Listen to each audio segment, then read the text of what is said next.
Assalamualaikum warahmatullahi wabarakatuh.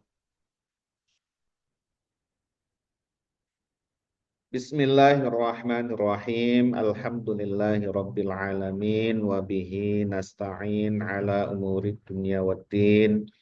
Wassalatu wassalamu ala asyrafil anbiya wal mursalin sayyidina wa maulana Muhammadin wa ala alihi wa ashabihi ajma'in wa la hawla wa la quwwata illa billahil aliyyil azim. Subhanaka la ilma lana illa ma 'allamtana innaka antal alimul hakim. Allahumma anfa'na bima 'allamtana wa 'allimna ma yanfa'una wa zidna 'ilman nafi'an. Amin ya rabbal alamin. Amma ba'd. Bapak Ibu hadirin wal hadirat rahimakumullah. Alhamdulillah puji syukur kita panjatkan kehadirat Allah Subhanahu wa taala atas segala karunia nikmatnya. Salawat dan salam semoga senantiasa terlimpahkan kepada junjungan kita Nabi besar Muhammad Sallallahu Alaihi Wasallam, kepada keluarganya, sahabat-sahabatnya, dan para pengikutnya yang senantiasa mengikuti sunnah-sunnahnya sampai hari kiamat. Semoga kita, keluarga kita, anak keturunan kita tergolong umatnya Nabi Muhammad Sallallahu Alaihi Wasallam dan akan mendapatkan syafaat dari beliau di hari kiamat. Amin ya rabbal alamin. Bapak Ibu hadirin wal hadirat rahimakumullah. Alhamdulillah malam hari ini kita diperkenankan oleh Allah Subhanahu wa taala untuk melanjutkan kajian Al-Qur'an Perkata. Insya Allah malam hari ini kita akan mengkaji suratul Baqarah ayat yang ke-203.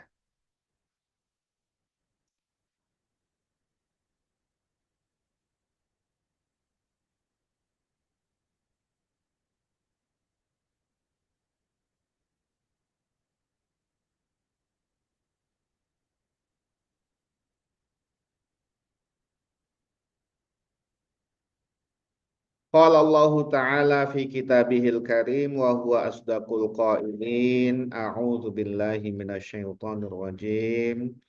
Bismillahirrahmanirrahim. Wadhkurullaha fi ayyamin ma'dudat. فمن تعجل في يومين فلا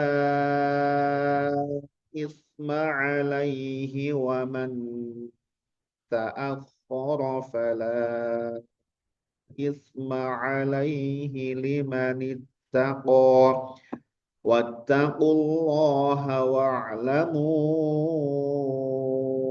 annakum ilaihi tuhsyarun.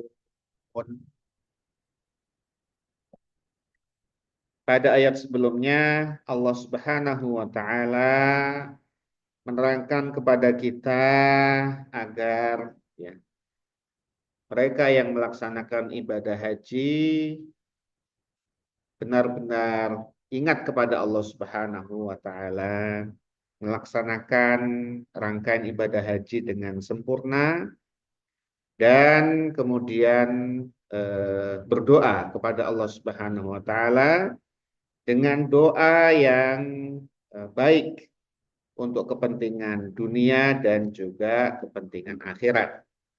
Karena ada di antara manusia yang saat itu doanya menitik beratkan kepada kepentingan dunia. Di antaranya ingin agar diberikan pekerjaan yang baik, diberikan rezeki yang banyak, diberikan jodoh, diberikan fasilitas kehidupan, dan sebagainya. Mereka melupakan ya kepentingan akhir. Ya, mereka tidak berupaya meminta kepada Allah untuk kebaikan akhirat, yaitu agar diampuni Allah Subhanahu wa taala agar diselamatkan dari api neraka, dimasukkan ke dalam surganya, mendapatkan ridhonya.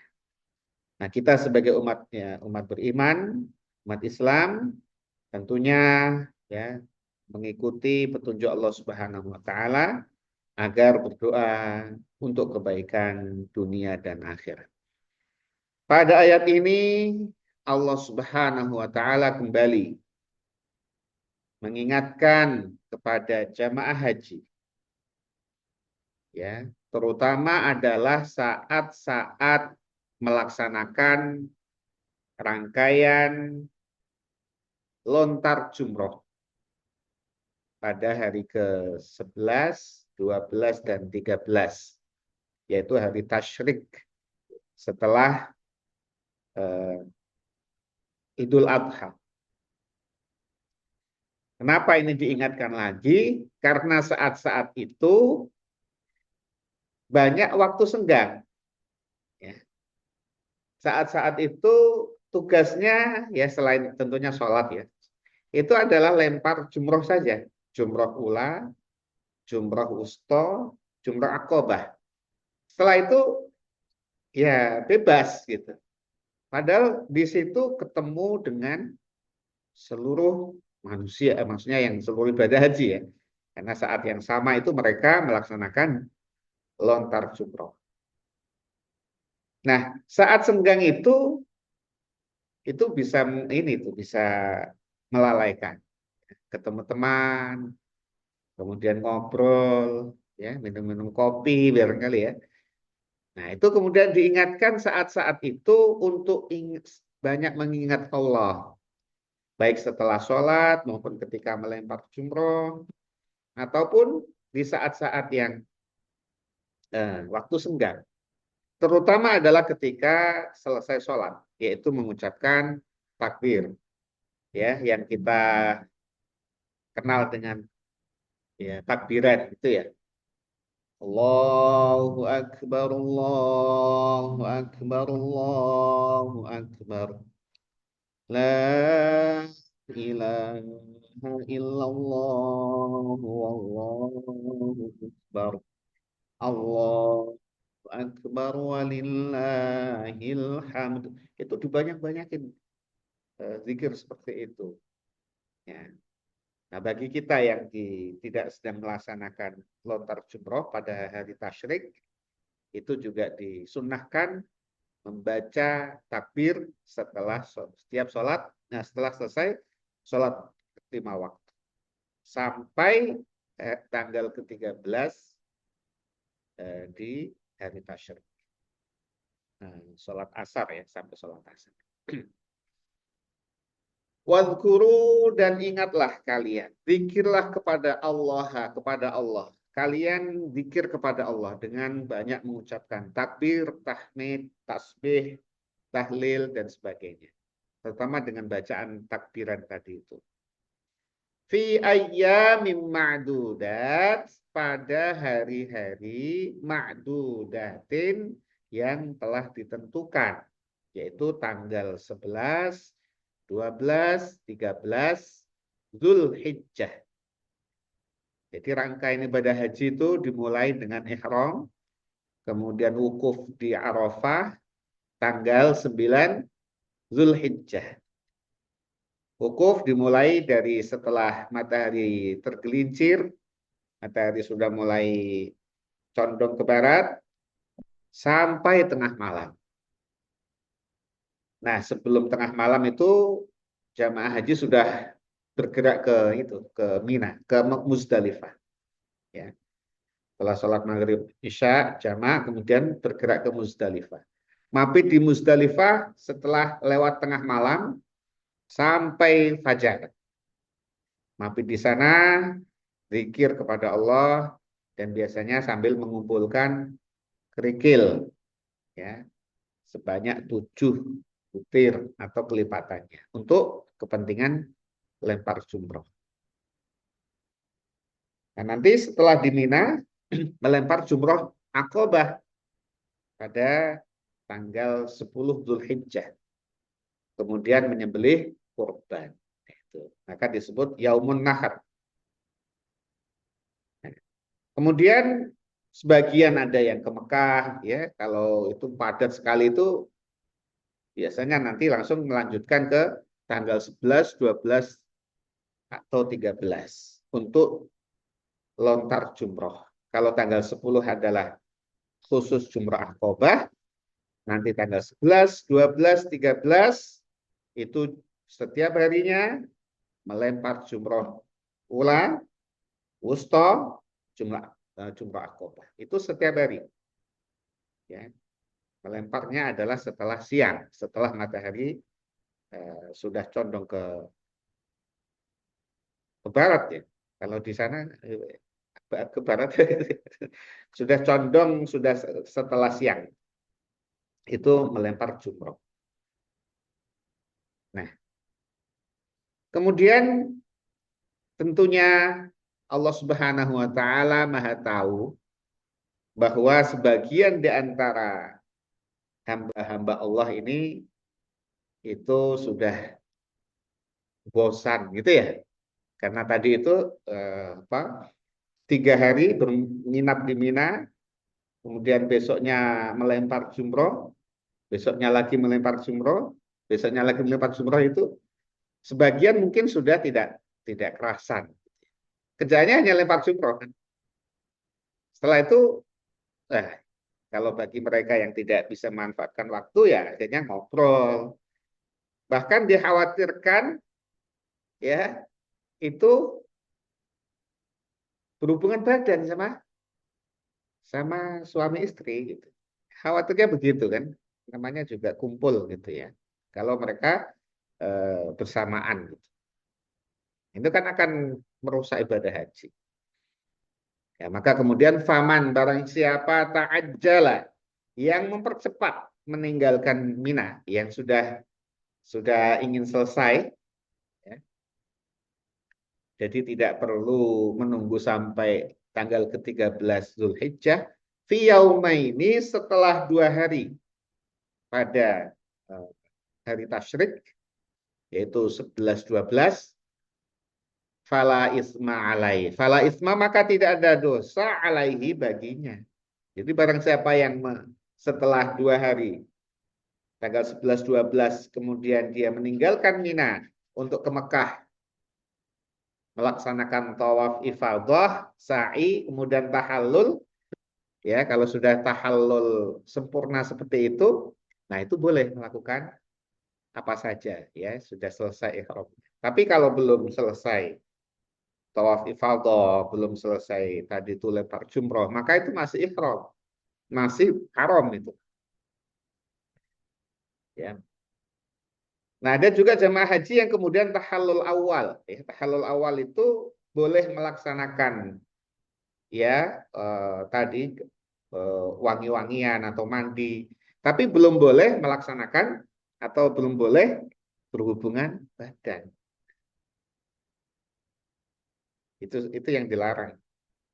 Nah, kemudian setelah 2 hari itu dia meninggalkan Mina untuk ke Mekah melaksanakan tawaf ifadah, sa'i dan tahallul, maka setelah itu boleh melakukan apa saja, termasuk hubungan suami istri. Nah, yang meninggalkan Mina pada tanggal 12 Dzulhijjah itu disebut sebagai nafar awal. Nafar awal. Ya, rombongan yang duluan ke Mekah.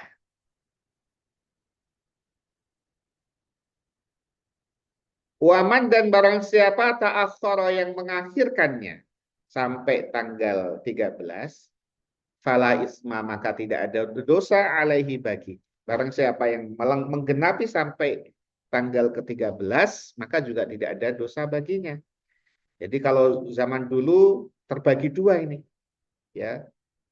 Ada yang kemudian menyatakan bahwa zaman dulu sebelum ada ketentuan ini, ya, itu haji itu sudah sejak zaman dulu. Itu bagi mereka yang duluan di Mekah itu dicela gitu. Ini kok belum 3 hari sudah sampai ke Mekah gitu. Ada juga yang kemudian ya berbeda pendapat ya. Akhirnya kemudian dengan ayat ini dijelaskan tidak ada dosa bagi mereka yang memilih nafar awal ataupun nafar tsani. Nafar tsani itu yang menggenapkan sampai tanggal 13 Dzulhijjah. Bagi mereka yang mau nafar awal, syaratnya harus sudah meninggalkan Mina ya sebelum matahari terbenam tanggal 12 Dzulhijjah. Karena kalau sudah matahari terbenam masih di Mina, dia mau nafar awal nggak boleh, harus kembali lagi. Ya. Karena setelah matahari terbenam itu statusnya sudah berubah menjadi tanggal 13. Jadi kalau dia sudah maghrib tadi masih di Mina, belum meninggalkan Mina, maka dia harus menunggu besoknya lagi untuk lempar jumroh pada hari ketiga. Nggak boleh dia terus nyelonong aja pergi dari Mina. Yaitu ketentuannya seperti itu. Kalau hari-hari tanggal apa itu Syamsiah itu kan mulai jam 12 malam. Tapi kalau tanggal-tanggal Hijriyah itu dimulai setelah maghrib. Jadi bagi mereka yang memilih nafar awal, mereka harus sudah meninggalkan Mina menuju ke Mekah sebelum matahari terbenam. Nah ini kadang-kadang kalau padat rombongan gitu ya, nunggu bis macam-macam itu akhirnya terlambat, masih di Mina sudah maghrib, itu tuh harus balik lagi tuh. Ya, nggak boleh dia lanjutin ke sana karena statusnya masih di Mina setelah maghrib. Nah, setelah tanggal 13 Zulhijjah, orang sudah nafar tsani semua ke Mekah, itu Mina menjadi kota yang sepi gitu ya. Karena ramainya kota Mina hanya pada hari tasyrik, pada tanggal 10 Zulhijjah, 11, 12, 13 itu ramai. Itu ramai sekali, itu padat. Karena semua jamaah haji ada di sana. Tapi setelah itu nggak ada aktivitas seperti biasa, ya sepi itu di Mina. Itu gambaran bahwa ya tempat-tempat itu adalah tempat-tempat yang sudah ditentukan Allah Subhanahu wa taala. Liman ittaqo, ya tidak ada dosa liman bagi siapa saja, bagi orang ittaqo yang bertakwa. Tadi kalau milih nafar awal, ya dia dasarnya adalah takwa. Dasarnya adalah melaksanakan perintah Allah dan khawatir kalau kemudian melanggar ketentuan Allah, terutama saat ihram, ya. Terutama saat ihram itu ada ketentuannya, nggak boleh bunuh binatang, nggak boleh, terutama hubungan suami istri. Tapi bagi mereka yang ingin menggenapkan sampai tanggal 13 juga dipersilakan, tidak ada dosa. Itu pun untuk mereka yang bertakwa dalam rangka menyempurnakan atau mendapatkan keutamaan. Karena tentunya yang sampai genap 13 Zulhijjah tentu lebih utama daripada mereka yang nafar awal. Meskipun sempurna ibadah hajinya sama-sama sempurna, tapi tentunya yang nafar tsani itu lebih banyak keutamaannya. Ya, karena tentu ada apa upaya sungguh-sungguh agar tidak melanggar ketentuan-ketentuan Allah, terutama saat ihram. Ya, kalau orang sudah merasa siap, kuat, ya sudah memilih nafar tsani. Tapi kalau sudah khawatir melanggar ketentuan Allah, ya, terutama saat ihram, ya bisa memilih nafar awal. Tapi ini sepertinya sudah ada jadwalnya gitu ya. Ibadah haji sekarang sudah ada sudah ada jadwalnya, rombongan ini sudah ada ya. Kalau dulu kan bebas gitu ya, kita memilih nafar awal apa nafar tsani, apalagi jamaah haji belum banyak, itu kita bisa memilih. Jadi ini adalah pilihan. Tapi sekarang kan sudah ada jadwal-jadwal yang kalau kita nggak ikut jadwal itu ya ketinggalan gitu, ketinggalan rombongan, nggak dapat fasilitas akomodasi dan sebagainya. Ya sudah kita ikuti jadwal yang sudah dibuat, disusun oleh penyelenggara haji. Insya Allah itu sudah sesuai ketentuannya. Kita ikuti saja. Kalau memang rombongan haji kita itu menetapkan atau menjadwalkan kita nafar awal, ya kita ikuti. Ya, kalau memang menetapkan kita ikut nafar tsani, ya kita ikuti. Ya. Repot nanti kalau misah-misah begitu. Wattaqullaha, dan bertakwalah kepada Allah. Takutlah kepada Allah, takwa kepada Allah. Melaksanakan perintah Allah, meninggalkan larangan-larangannya. Takut kepada Allah. Wa'lamu, dan ketahuilah kalian semua, annakum, bahwa sesungguhnya kalian, ilaihi, hanya kepada Allah, tuhsyaruna, kalian akan dikumpulkan. Jadi ibadah haji seperti itu sebagai miniatur di hari kiamat. Dikumpulkan manusia, ya, tadi di padang Arafah, kemudian juga di Mina, itu kumpul semuanya. Menanggalkan pakaian kebesarannya, jabatannya, ya.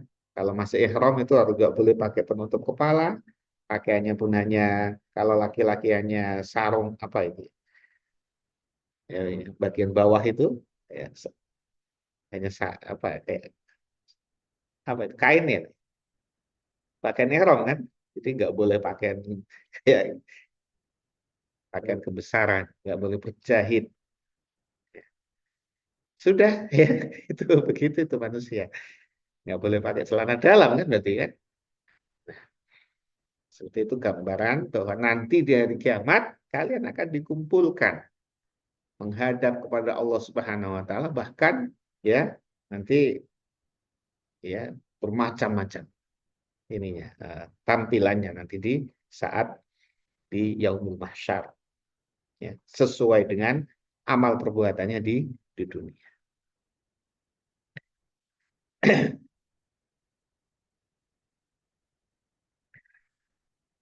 ومن الناس من يعجبك قوله في الحياة الدنيا ويشهد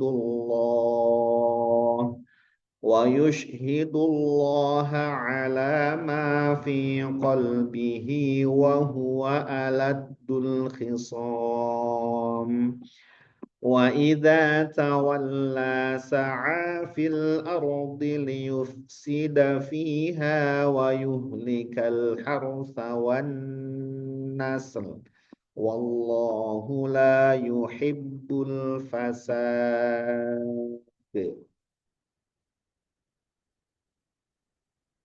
Nah, ayat ini Allah Subhanahu wa taala menerangkan tentang golongan manusia, ya. Ada yang munafik, ada yang mukmin. Ini nanti disampaikan dulu yang munafik. Jadi pada ayat-ayat sebelumnya itu ya keterangannya adalah melakukan amal-amal ibadah, baik berupa ibadah haji, ibadah puasa, mulai dari ibadah puasa, kemudian sodakoh, infak, haji. Kemudian banyak zikir kepada Allah, minta ampun, banyak berdoa kepada Allah. Semua adalah agar hati kita menjadi bersih. Ya, membersihkan jiwa raga kita, terutama adalah hati kita. Kolbu kita menjadi bersih. Karena kolbun yang salim, kolbun yang bersih, itu sebagai syarat nanti bisa menghadap Allah Subhanahu wa taala, bisa memandang Allah Subhanahu wa taala. Nah, ini ada kemudian manusia yang hatinya tertutup. Itu adalah orang munafik. Jadi yang tadi itu adalah supaya hati menjadi bersih dengan melaksanakan rangkaian ibadah-ibadah dari puasa, sedekah, haji, doa, zikir, semuanya. Ya. Tapi kemudian di sini dilanjutkan bahwa ada loh manusia itu yang hatinya sudah tertutup. Meskipun tampaknya adalah beriman. Nah, ayat ini ditujukan kepada seorang munafik yang bernama Al-Ahnas bin Syuraik. Syuraik. Shin, Ro, Ya, Qaf.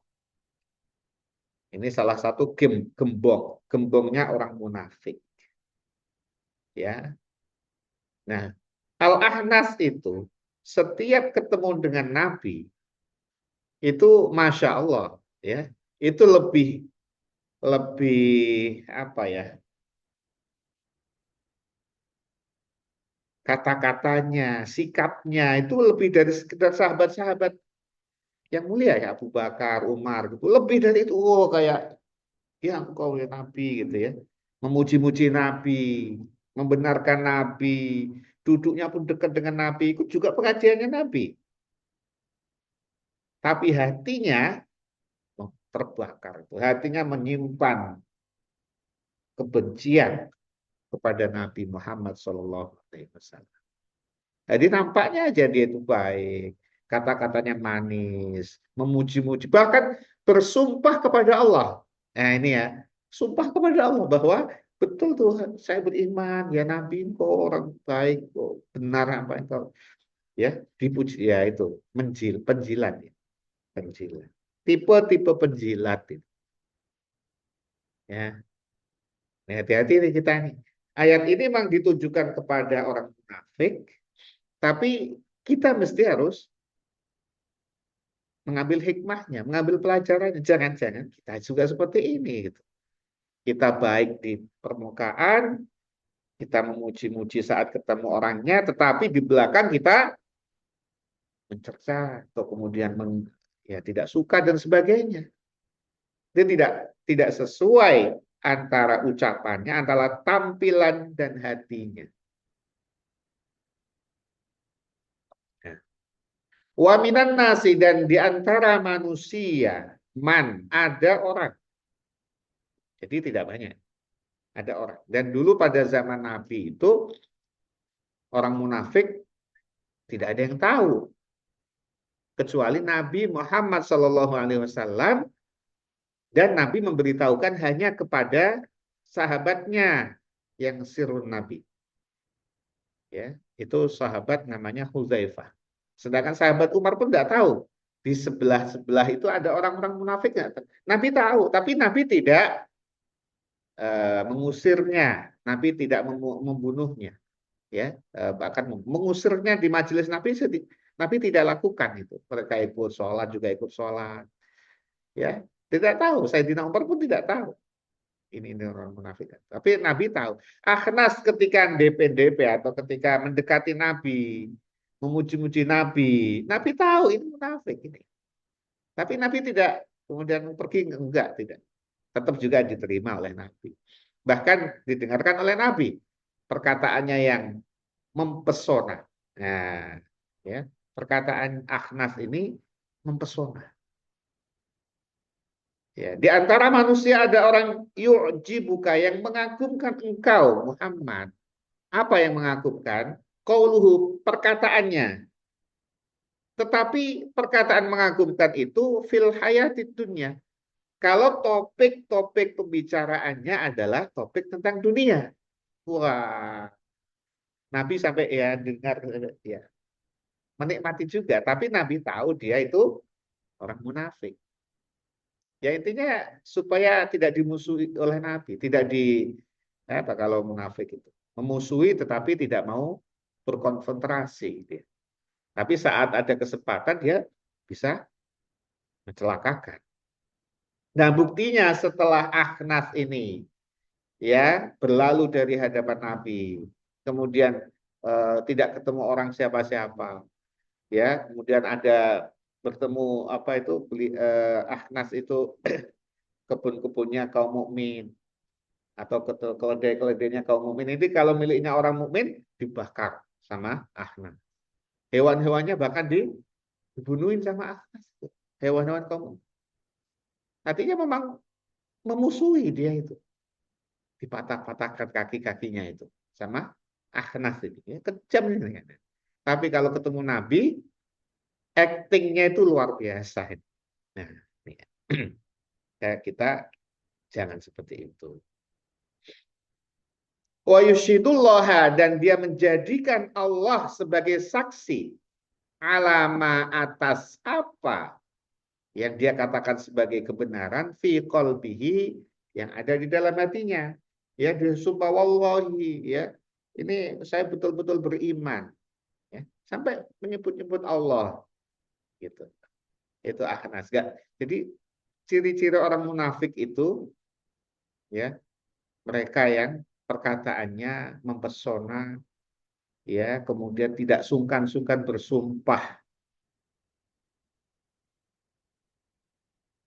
tapi ya tidak ada yang tahu. Jangan sampai kemudian kita juga, kalau ada orang yang begitu terus kita katakan kamu munafik, gak bisa. Karena Nabi saja itu tidak mengusir mereka. Sahabat Umar juga karena nggak tahu juga nggak pernah mengusir mereka. Kecuali yang sudah nampak sekali, ya, sudah track recordnya itu sudah betul munafik. Itu namanya Abdullah bin Ubay bin Salul. Itu munafik itu, ya, termasuk gembongnya munafik. Tapi anaknya Abdullah, jadi Abdullah bin Ubay bin Salul. Anaknya itu sahabat Nabi yang baik gitu.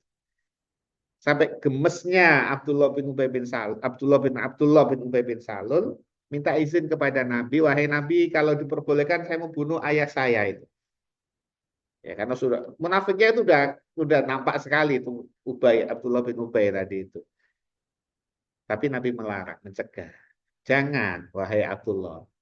Jadi maksud Abdullah membunuh ayahnya itu supaya tidak ada apa ya, tidak ada penyesalan di dirinya. Dia sebagai anak gitu ya. Kalau ayahnya munafik dibunuh sama sahabat yang lain, itu mungkin dia sedikit banyak akan tidak senang gitu. Kalau ayahnya dibunuh sahabatnya yang lain, yang penting saya bunuh saja ya Nabi. Udah saya aja yang bunuh gitu, ayah saya ini, sampai minta izin. Nabi tidak mengizinkan. Karena apa? Taunya orang-orang sana itu, Abdullah itu sahabat Nabi. Abdullah bin Ubay itu sahabatnya Nabi. Jadi bagaimana kemudian Nabi Muhammad membunuh sahabatnya, kan tidak baik gitu ya. Jadi tidak diperkenankan oleh Nabi. Akhirnya ya begitu terus, ya, bergaul tapi menyimpan permusuhan. Wahwa, ya, padahal dia itu Akhnas bin Quraisy bin apa tadi, Al Akhnas bin Usyair tadi itu adalah alat dul, sangat keras atau sangat, permusuhannya itu sangat, alat dul khisom, permusuhannya itu sangat keras, ya. Jadi hatinya itu memusuhi Nabi, permusuhannya itu sudah sampai ubun-ubun itu. Maka tadi setelah berlalu dari hadapan Nabi, yang dilakukan apa?